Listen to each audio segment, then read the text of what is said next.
Northeast. It's still the time of year when you say we're going to get 1 to 2 inches, you better clarify that it is rain and not snow, because we still can get snow, and we might actually next week in parts of the Northeast. But for now, we're talking about rain showers. There's actually a little bit of wintry precip this morning into parts of Northeast, mainly up into Maine. I saw around Binghamton, New York, get a little freezing rain this morning. But everyone else, it's a light rain right now. Heavier rain is coming. So we're watching for the big mess of weather that's in the Ohio Valley. That's going to eventually track into the Northeast. Watch it in D.C., watch it in New York City. As you get into Friday, we've got rain tracking on in. Reynolds. We're just seeking any sign of spring we can have right here in the Northeast. So let's go to D.C. first. We're looking live out there right now. It's 43 degrees. We actually do have some signs of spring. We're heading to temps around 60 today. Tomorrow it's 70s. Friday actually cooling back down and getting into the weekend. But D.C., what a month we have had. So take a look at your month. Winter has been hanging on, and it's not just here, it's everywhere. We're using you as an example in D.C. We had a couple of days above average to start the month, and then every other single day below average here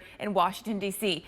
So many cities have seen a warmer February than we've seen in March. And we look at places like D.C. and New York City and Boston, where temperatures are cooler for March than they were in February. We look at the average, which combines both the high and the low. And look, this is the time of year that we should see these big transitions. We should be warming up a lot compared to February to March, but we just haven't done that. So the temperature is getting into the mid-50s today in New York City, the 70s tomorrow in D.C. Look at that, 79 degrees. That might force some of those blossoms to pop a little more right now. They're not quite bursting out just yet. They're almost there. All right, so let's take a look at what we're dealing with temperature-wise. We've got some above average readings coming our way throughout the mid-Atlantic. You'll feel it into North Carolina, South Carolina, Georgia. We'll finally get some above average temperatures. And I think it was Philly, but I can't remember exactly.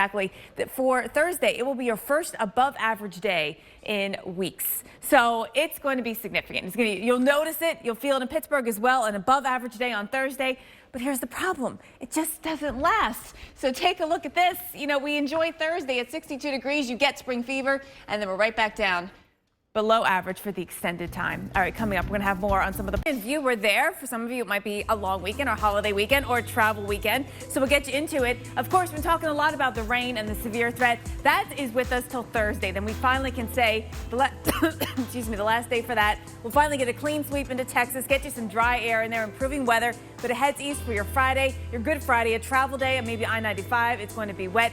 Getting into your Easter Sunday, here comes some rain swinging into the north and east. So you guys are above average here. You're winning if you like to count up your snowfall here. It's always the battle, Syracuse versus Buffalo versus Rochester. But when you look at the snow totals across the entire nation, the biggest winners are where we have the mountains and where we've got the Great Lakes. So pulling out some of the biggest numbers, Redfield, New York. You guys, if you've seen some of the pictures throughout the season of the lake effect snow piling up here, it's amazing. 368 inches. But very interestingly, Redfield's at a little over 1,000 feet. Up over 5,400 feet is Mount Rainier, Washington, and we've had 568 inches.